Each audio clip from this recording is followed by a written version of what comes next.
दोनों हाथ झुका लें हाथ और करें नव देवताओं का स्मरण। नमो हरिहंताणं, नमो सीताणं, नमो आयर्याणं, नमो वैशायाणं, नमो लोहे संविसाम्बुरम्।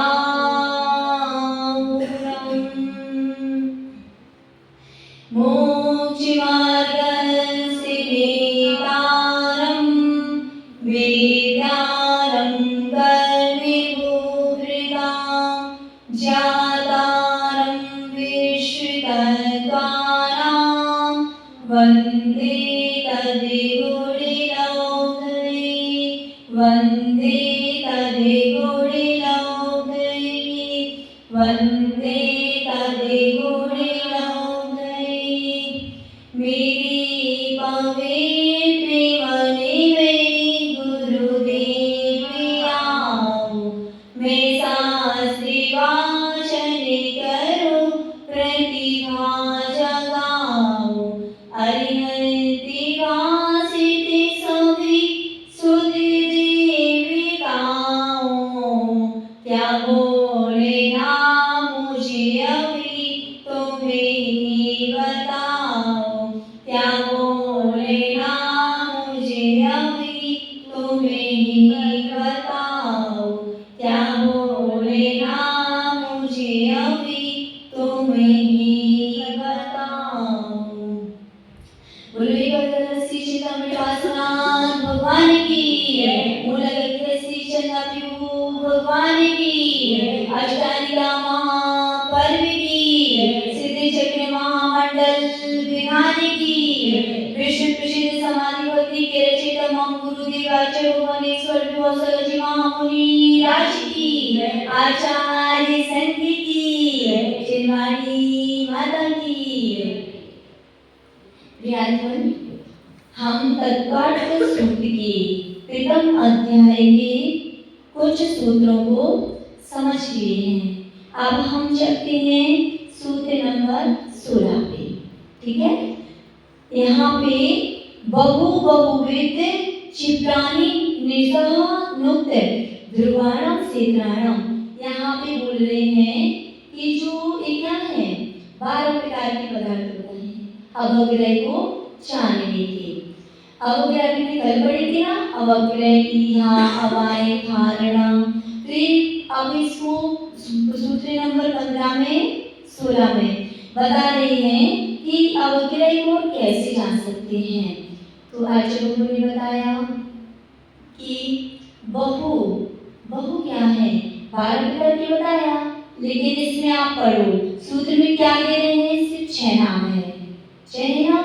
इसके विपरीत 6 नाम और आते हैं, जैसे ये है बहु, बहु की बात आएगा एक, बहुविध एक विध, फिर उक्त अनुक्त, अनिश्चित निश्चित, ध्रुव अध्रुव, और कौन सा रहेगा, क्षिप्रा और अक्षिप्राणि। ठीक है, ऐसे 12 हैं, जिसमें से पहले आप समझते हैं बहु। बहु किसे कहते हैं, तो आचार्यों ने बताया कि जो एक साथ एक ही जाति के पदार्थ को और एक साथ जानते हैं, बहुत सारा जानते हैं, उसे बहु कहते हैं। कैसे, जैसे कि गेहूं है, गेहूं देखा, गेहूं है तो एक ही जाति का, लेकिन है उसकी मात्रा क्या है, अलग बहुत ज्यादा है। तो क्या उसके अपन एक ही दाने को लेकर उसकी जाति अलग तो नहीं बता सकते, क्योंकि उसकी जाति तो एक ही है। हम किसी कोई भी दाना उठा लें तो वो गेहूं ही है, ऐसे उसे कहते हैं बहु। एक ही जाति का होने के बाद भी बहुत सारा होने पर एक ही होना। अब कहते हैं एक, तो एक जो एक ही पदार्थ को जानता है, एक ही को ग्रहण करता है, वह एक है। आप चलते हैं बहुविध, तो आचार्य बताते हैं कि बहुत सारे ही वस्तु को बहुत मतलब सभी तरीकों से जानना, उसका सभी प्रकार से ज्ञान होना। जैसे कि चना, यहाँ पे है चना, गेहूँ, मतलब अलग अलग वस्तु हैं, उनको अलग अलग तरीके से, पर बहुत सारी हैं, बहुत जान रहे हैं। उसके बाद है एक विध। तो एक विध में है कि एक ही बहुत सारी वस्तुएं होने पर भी उसको समझना। अब जैसे कि आपके पास बहुत सारे बर्तन रखे हैं, ठीक है, 4-5 बर्तन हैं, 4-5 बर्तन में घी तो सिर्फ एक, मतलब एक ही है, गाय का ही घी है 5 बर्तन में। तो क्या है कि उसकी एक ही पदार्थ को, मतलब बहुत बर्तन में होने के बाद भी उसको समझना, वह है एक वेद। आप कहते हैं अनिश्रित। ये क्या है? तो आचार्य भगवान ने बताया कि जैसे थोड़ी सी वस्तु देखने पर या कोई भी पदार्थ थोड़ा सा देखने पर पूर्ण ज्ञान हो जाना। जैसे कि पानी में क्या करते हैं, यदि हाथी की सिर्फ सूंड देखते हैं, हाथी की सूंड नजर आ गई, लेकिन हमने उससे अनुमान क्या लगा लिया कि पानी में तो हाथी है। मतलब थोड़ा देखने के बाद भी बहुत सारा ज्ञान होना, ये अनिश्चित। अब है निश्चित। तो निश्चित में आचार्य ने बताया कि सामने विद्यमान जब साक्षात पूरी वस्तु देखते हैं फिर उसका ज्ञान होना, ये निश्चित। अब है क्षिप्राणि, ये है क्षेत्र होते हैं। इस बार आचार्य ने बताया था कि जैसे कि हम क्या बोलते हैं, मतलब बहुत जल्दी याद हो जाना, तेज बुद्धि होना, कि आपने सुनते ही याद हो गया, या फिर जैसे कोई ट्रेन निकलती है ना, तो ट्रेन को फटाफट उसको देख के ही पता चल जाना ये तो चंबल एक्सप्रेस है, ऐसा ही है कोई भी एक्सप्रेस है। तो ये क्या है, हमारा क्षिप्र ज्ञान है, इसका ज्ञान होना। उसके बाद है अक्षिप्र, मतलब कि बिल्कुल जैसे हम समाचार सुनते हैं या कोई भी ऐसी वस्तु देखते हैं, सुनते हैं, जिसका हमें आराम से ज्ञान होता है, धीमी गति से, वह होता है अक्षिप्र। अब आचार्य भगवान ने बताया कितने हो गए, हाँ अभी आप बोलते हैं आचार्य भगवान ओक्ते। ओक्ते में क्या है, तो जैसे कि हमने आपसे कुछ भी बोला, तो जब हमने आपको स्पष्ट रूप से बोला तब आप उस वस्तु को समझना, कि यदि हमने आपसे कुछ मांगा, मांगने के पूरा बोलने के बाद ज्ञान होना, ये है उक्ति ज्ञान। जैसे हमने कहा पानी ले आओ, तब आप पानी लेकर आए, ये उक्ति ज्ञान है, क्योंकि हमें बोलना पड़ा। लेकिन अनुक्त ज्ञान, अनुक्त है कि जैसे हमने इशारा ही कर दिया, आप समझ गए, हमने ऐसा इशारा कर दिया, आप समझ गए कि शास्त्र चाहिए, तो ये क्या है, अनुक्त ज्ञान है। उसके बाद आता है 11 नंबर पे ध्रुव। तो ध्रुव में जैसे कि क्या आएगा, नंदीश्वर, ये क्या है, स्थिर वस्तु जो रहती है, स्थिर पदार्थ, वह ध्रुव में आते हैं। जिन मंदिर हुए, पर्वत आदि हुए, समुद्र आदि हुए, क्या है, स्थिर हैं, तो ये आएंगे ध्रुव में। अब है 12वें नंबर का, जिसे कहते हैं अध्रुव। तो अध्रुव में आचार्यों ने बताया था कि जो जैसे कि फटाफट उसका विलीन हो जाना, 2 मिनट के लिए हमारी आंखों के सामने आना, आज से नहीं होना, कि बिजली का चमकना, ये क्या है, 2 मिनट 1 मिनट में चमकेगी, आपको दिखेगी बिजली की चमक और वह चली जाएगी। जुगनू करेगा, 1 मिनट में ऐसे दिखाई देगी और फिर वो विलीन हो जाती है, पर स्थिर नहीं रहती, तब थोड़ी देर उसको देख सके। ये है अध्रुव। अब आचार्य बताते हैं अर्थ से, ये जो बहुविध वाले जो हम पढ़ रहे हैं, ये सब किसके, अवग्रह की हैं वेद। उसके बाद है व्यंजना और व्यंजना स्वग्रह, इसकी 2 वेद हैं, व्यंजना अवग्रह और अर्थ अवग्रह। अब हम चलते हैं अपने विषय पर, तत्व सूत्र का हो गया 23 सूत्र। तो आचार्य ने बताया कि हम जो पूजा पाठ कर रहे हैं, सुबह से विधान कर रहे हैं, ये क्यों कर रहे हैं, बताओ क्यों कर रहे हैं? जैसे हमारे पास माचिस की सीख है, ठीक है, हमने आपको दी कि भाभी आप इसका एक घर बनाकर लेके आना, तो आप बनाकर लेके आए, बनाया, बहुत अच्छा बनाया था। वो कब तक चलेगा? वही कब तक चलेगा? कुछ समय तक, ठीक है।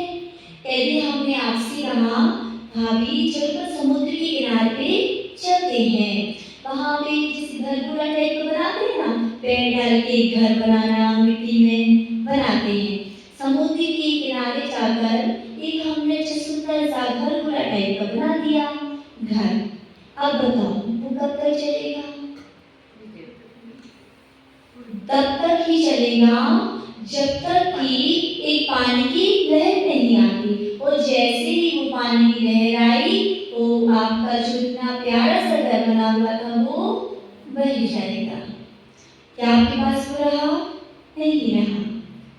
फिर अशोक ने कहा कि बेटा एक काम करो, एक कागज है, कागज का एक अच्छा सुंदर सा घर बना के लेके आना। तो हमने इतनी मेहनत करके प्यारा सा घर बनाया, लेकिन जैसे ही हवा का झोंका आया और वो उड़ गया। वह हमारे पास रहा क्या? नहीं रहा। फिर अब बोला चौबन, ना तो मिट्टी का घर चला, ना सीखों का चला, ना ही कागज का चला, तो अब क्या किया जाए? तो अर्जुन को भी बताया कि चलो हम तुम्हें ईंट ही ईंट देते हैं, क्या चलो ईंटों का ही घर बना लो। तो क्या करोगे? बनाओगे? नहीं बनाओगे? क्यों? अच्छा भगवान ने दिया है तो बनाएंगे ना। लेकिन जब वो ईंटों का ही घर बनाया तो क्या हुआ? एक हाथ लगते ही सारी ईंट बिखर गई, उसका घर भी नहीं चला। आप पूछा कि ये घर क्यों नहीं चला? तब आचार्य भगवान कहते हैं कि आपने सिर्फ इसको ईंट ईंट का जोड़कर ही बनाया था, इसलिए वो नहीं चला। तो फिर क्या करना था? सीमेंट भी जोड़ना था, क्योंकि जोड़ का काम तो सीमेंट का था। यदि हम सीमेंट से उस घर को बनाते, महल को बनाते, तो वह मजबूत रहेगा, काफी समय तक चलता। तो फिर आचार्यों ने सीमेंट दिया, तब जाके हमने एक ईंट रखी, फिर सीमेंट लगाया, फिर एक ईंट रखी, फिर सीमेंट लगाया, फिर एक ईंट रखी, फिर सीमेंट लगाया। ऐसे कर करके ईंट सीमेंट कर करके हमने अपना महल तैयार कर दिया। अब वह कब तक चलेगा? कम से कम 100 वर्ष तो चलेगा ही, जब तक आपको तब तक तो चलेगा। हाँ, उससे कम चलेगा, ज्यादा चलेगा, लेकिन ये मजबूत बन गया, क्योंकि उसमें हमने सीमेंट से उसको जोड़ दिया था। वैसे ही आचार्य भगवान कहते हैं कि हम बाहर की पढ़ाई में पड़े हुए हैं। क्या? बाहर की पढ़ाई में पड़े हुए हैं, जिस पढ़ाई का महत्व अभी हमारे पास कुछ है ही नहीं, क्योंकि जब हमारे सामने इतनी अच्छी शास्त्र हैं तो इनको छोड़कर हम उस पढ़ाई में पढ़ रहे हैं जो हमारे काम आने वाली भी नहीं है, और सिर्फ पढ़ने में ही जुटे हुए हैं। पढ़ाई करो, लेकिन कैसी पढ़ाई करो? आचार्य कहते हैं कि पढ़ाई के साथ साथ उसमें हमारे पास संस्कार भी होना चाहिए। कब तक हम शिक्षा शिक्षा शिक्षा में लगे रहेंगे? यदि हमारे पास संस्कार नहीं है तो बिन संस्कार की शिक्षा भी व्यर्थ है कि नहीं? हम कितना पढ़ेंगे, पढ़ के आप क्या कर पाएंगे? यदि संस्कार ही नहीं है तो इस पढ़ाई का भी मोल नहीं रहेगा। तब आचार्य कहते हैं कि जिस प्रकार हमारे पास ईंट का ही मोल नहीं था, उसमें सीमेंट जरूरी था महल बनाने के लिए, वैसे ही यदि हमें अपना महल बनाना है तो शिक्षा की ईंट के के साथ साथ हमें अपने संस्कारों का सीमेंट भी उसमें ऐड करना पड़ेगा, उसमें जोड़ना पड़ेगा, तब जाके हमारा एक अच्छा महल तैयार होगा। आज हम कहते हैं कि शिक्षा संस्कार के बिना शिक्षा क्या है। यदि सिर्फ शिक्षा ही आती है तो हमारे पास कोई आता है तो हमारी बोलने का व्यवहार जो संस्कारों से मिलता है वो हमारे पास नहीं रहेगा, क्योंकि हमारी हर एक क्रिया में संस्कार नजर आ जाता है। बताया था ना कि हमारी हर एक क्रिया में यदि हमारे संस्कार इतने मजबूत कर देते हैं कि संस्कार से शिक्षा अपने आप प्रकट होने लगती है। जैसे कि अभी हम ऐसे ही बैठे हैं तो क्या अब हम कहेंगे पैर फैला के भी बैठ सकते हैं, कवासन में ही क्यों बैठना। लेकिन आज गुरु कहते हैं कि जब आप ऐसे बैठने की आदत डाल दोगे, कर पे कर रखने की आदत डाल दोगे, आंख बंद करने की आदत डाल दोगे, तब जाकर ही हम सिद्धालय में ऐसे ही बैठ पाएंगे। क्योंकि समाधि हमारी पैर फैलाकर नहीं होनी चाहिए, लेटकर नहीं होनी चाहिए, और जो संस्कार हम अभी से डालते हैं वही संस्कार हमारे लास्ट तक चलते हैं। जैसे कि हमारे माला के संस्कार अभी से रच जाए तो क्या रहता कि जब समाधि का समय आता है तो हमारे हाथ में सिर्फ माला ही नजर आती है। हम हाथ जहाँ पे भी रखते हैं तो क्या देखते हैं कि हमारी माला कहाँ गई। ये संस्कार होते हैं, और जब हम यहाँ पर एक साथ एक दूसरे के सामने व्यवस्थित संस्कारों के द्वारा बैठ पाएंगे तभी तो सिद्धालय में जाकर बैठ पाएंगे। क्योंकि ऐसा तो नहीं कि हमें बस यहीं तक बैठना है, हमारे साथ सिद्धालय तो चल रहा है ना, सिद्धालय तो सबको चल रहा है। तो जब हम यहाँ पर एक साथ नहीं बैठ सकते तो क्या सिद्धालय जब में जाकर कैसे बैठ पाएंगे बताओ। हम कहेंगे क्योंकि वो हमारे संस्कार साथ में बैठने के नहीं रहेंगे, वो संस्कार हमारे अंदर से विलीन हो जाएंगे। तो जो संस्कार यहाँ नहीं बना पाए तो वहाँ जाकर कैसे बनाएंगे। इसलिए जो संस्कार यहाँ बना रहे हैं वो इतने मजबूत होने चाहिए कि वो हमारे भाव तक साथ जाए। हमारे पढ़ने के संस्कार क्या है। यदि हम जब यहाँ पे स्वाध्याय करते हैं, दर्शन करते हैं, पढ़ते हैं, कुछ भी पुण्य की क्रियाएं करते हैं, वही सिर्फ हमारे साथ जाते हैं। जैसे कि आज उन्होंने बताया था कि जैसा बीज हम धरती के अंदर डाल देते हैं, बो देते हैं, फल उसका वैसा ही मिलता है। जैसे कि नीम का डालेंगे तो क्या होगा, उसमें क्या आप मीठी नीम का उम्मीद कर सकते हैं, नहीं कर सकते। जब यदि आपके बीज उसमें कड़वी नीम के डले हुए हैं, कड़वी नीम डाली हुई थी, तो फिर वो मीठी कैसे हो सकती है बताओ। उसमें फल आप आम का कैसे पा सकते हैं, वो नीम के पत्ते ही आएंगे, उसमें निमोरी ही आएगी। वैसे ही यदि हम जैसे संस्कार डालते हैं, चाहे तो हम अपने सबके साथ में बैठकर सामायिक आहार देने का, माला करने का, प्रतिक्रमण या सामायिक का, किसी भी अपनी पुण्य की क्रियाओं के संस्कार, धर्म के संस्कार डालेंगे, वैसे ही संस्कार हमारे आगे काम आएंगे। और यदि हमने अलग बैठने के संस्कार डाल दिए, धर्म ना करने के संस्कार डाल दिए, कुछ भी पुण्य की क्रियाएं ना करने के संस्कार डाले, तो वैसे ही फल हमें मिलेगा। तो आज हम कहते हैं संस्कार हमारे जीवन में बहुत महत्वपूर्ण है। संस्कार है जो हमें संस्कार करवाने पर मजबूर कर देता है। कौन से? दीक्षा के संस्कार। यदि हमें दीक्षा के संस्कार करवाना है तो सबके साथ में बैठकर शुभ क्रियाएं करने के संस्कार डालने पड़ेंगे, सबके पास बैठने के संस्कार डालने पड़ेंगे, तभी हम अपने ऊपर दीक्षा के संस्कार करवा पाएंगे।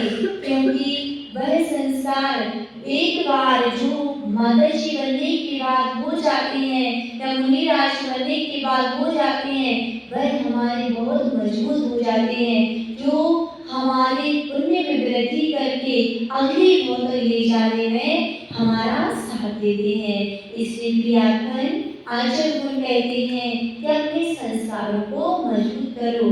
इसका मतलब ये नहीं होता कि हम पढ़ाई छोड़ दें, दोनों चीज आवश्यक है। यदि ईंट भी है, सीमेंट भी है, तो शिक्षा भी है और संस्कार भी है, लेकिन संस्कार के बिना शिक्षा ग्रहण नहीं करना। हाँ, यदि शिक्षा कम होगी तो चल जाएगा, लेकिन यदि संस्कार नहीं होगी तो हमारे जीवन में वह काम नहीं आएगा। संस्कार के बिना हमारा जीवन व्यर्थ ही है। तो शिक्षा प्राप्त कर पाओ या ना कर पाओ, लेकिन संस्कार अपने हमेशा बनाए रखना, तभी जाकर हम अपना कल्याण कर पाएंगे। तो लेकर श्री चैतन्य भगवान की अष्टांगिका महापर्व की, तो सिद्धि चक्र महामंडल विधान की, विश्व विशिष्ट समाधि भक्ति की रचिता मंगल दिवाच भगवान इधर से कमल पर विराजमान मंगल दिवाच भुवनेश्वर विभो सदजी महाराज की, आचार्य संगीत की, चिरवाणी माता की जय।